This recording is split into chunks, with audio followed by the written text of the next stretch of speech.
السلام علیکم۔ حضرت علی علیہ السلام کے اقوال کا جو سلسلہ میں نے جاری کیا ہوا ہے، شروع کر رکھا ہے، اس میں جو آج ٹاپک میں نے چوز کیا وہ ہے عزت، اور میں ایک ایک کر کے ان کے جتنے بھی اقوال ہیں وہ آپ کے سامنے پڑھتا رہوں گا۔ قول نمبر 1 ہے، دنیا کی عزت و فخر کے لیے بھاگ دوڑ نہ کرو، کیونکہ اس کی عزت و نخوت منقطع ہونے والی ہے، یعنی ختم ہونے والی ہے۔ قول نمبر 2، ذلیل میرے نزدیک اس وقت تک باعزت ہے جب تک میں اس کے لیے حق نہ لے لوں، اور طاقتور میرے نزدیک اس وقت تک کمزور ہے جب تک میں اس سے حق نہ لے لوں۔ قول نمبر 3 ہے کہ ہر عزت دار جزء خدا، یعنی خدا کے سوا ہر عزت دار ذلیل ہے، اور ہر قوی اس کے علاوہ ضعیف ہے۔ قول نمبر 4، ہر شے اس کے لیے خاشع ہے اور ہر چیز اسی کے ذریعے باقی ہے۔ ہر فقیر کے لیے وہی مالدار ہے، ہر ذلیل کے لیے وہی عزت ہے، وہی ہر کمزور کے لیے قوت ہے، اور ہر مصیبت زدہ کے لیے جائے پناہ۔ قول نمبر 5 ہے کہ دنیا کی عزت ذلت اور سنجیدگی مذاق ہے، اور یہاں کی ہر بلندی پستی ہے۔ یعنی بڑی آسانی سے ایک جملے میں انہوں نے یہ بتا دیا کہ دنیا کی عزت کی بات کر رہے ہو تو سمجھ لو کہ وہ ذلت ہے، دنیا میں سنجیدگی کی بات کر رہے ہو تو سمجھ لو کہ وہ مذاق ہے، اور یہاں کی ہر بلندی وہ پستی ہے، یعنی اپوزٹ ہے ہر چیز کی۔ قول نمبر 6 ہے کہ اسلام جیسی کوئی عزت نہیں ہے اور تقوی سے زیادہ بہتر کوئی عزت نہیں ہے۔ ایک دو ٹوک الفاظ میں بتا دیا گیا ہے کہ اسلام آخر کیا ہے۔ جب آپ اسلام قبول کرتے ہیں، مسلمان بنتے ہیں، تو آپ سب سے بڑی عزت آپ کو ملتی ہے، وہ کس طرح ملے گی؟ وہ آپ کو تقوی سے ملے گی ظاہر۔ تقوی کیا ہے؟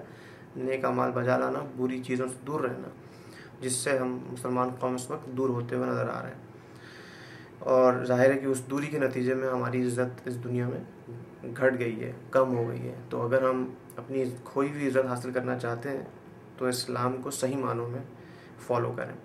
قول نمبر 7 ہے کہ حلم جیسی کوئی عزت نہیں۔ حلم بنیادی طور پر منکسر المزاجی والی بات، کہ آپ یعنی کسی غریب سے بات کریں، امیر سے بات کریں، کسی سے بھی بات کریں تو ایک جیسا آپ کا رویہ ہونا چاہیے، اور جو اچھا رویہ ہونا چاہیے، ظاہر برا رویہ نہیں ہو۔ قول نمبر 8 یہ ہے کہ مومن کی عزت لوگوں سے بے نیازی ہے۔ مومن کی عزت کس میں؟ لوگوں سے بے نیاز رہنے میں۔ لوگوں کے پیچھے پیچھے مت دوڑیے اپنا کام کروانے کے لیے، ان سے درخواستیں مت کرتے پھریے، کیونکہ اس میں آپ کی ذلت ہے۔ اپنے آپ کو مضبوط کیجیے، اپنے کردار کو مضبوط کیجیے، اور ان سے بے نیاز رہیے۔ خدا سے لا لگائیے، خدا آپ کی مشکل کو حل کرے گا۔ لوگ ہماری مشکل حل نہیں کر سکتے، یا آپ کی مشکل حل نہیں کر سکتے۔ قول نمبر 9 یہ ہے کہ جو ظلم و باطل کے ذریعے عزت چاہتا ہے، اللہ اسے انصاف و حق کے ذریعے ذلیل کر دیتا ہے۔ بہت سے لوگ ایسے ہیں کہ جو اس دنیا میں وقتی طور پہ، جو لوگ جن کی گرپ مضبوط ہو جاتی ہے، معاشرے میں جن کی حیثیت بہت مضبوط ہو جاتی ہے، وہ اپنے آپ کو سب سمجھنے لگتے ہیں، تو وہ ظالمانہ طریقوں سے اپنے کام نکالنے لگتے ہیں، باطلانہ جھوٹے طریقوں سے لوگ ان کی عزت کرنے لگتے ہیں، یا وہ سمجھنے لگتے ہیں کہ بس ہمیں عزت حاصل ہو گئی۔ لیکن ہوگا کیا کہ جب انصاف کا بول بالا ہوگا، اور جب حق غلبہ حاصل کر لے گا، بالآخر حق ہمیشہ آئے گا، انصاف ہمیشہ آئے گا، تو اس انصاف اور حق کی بدولت وہ ظالم و باطل ذلیل ہو جائے گا۔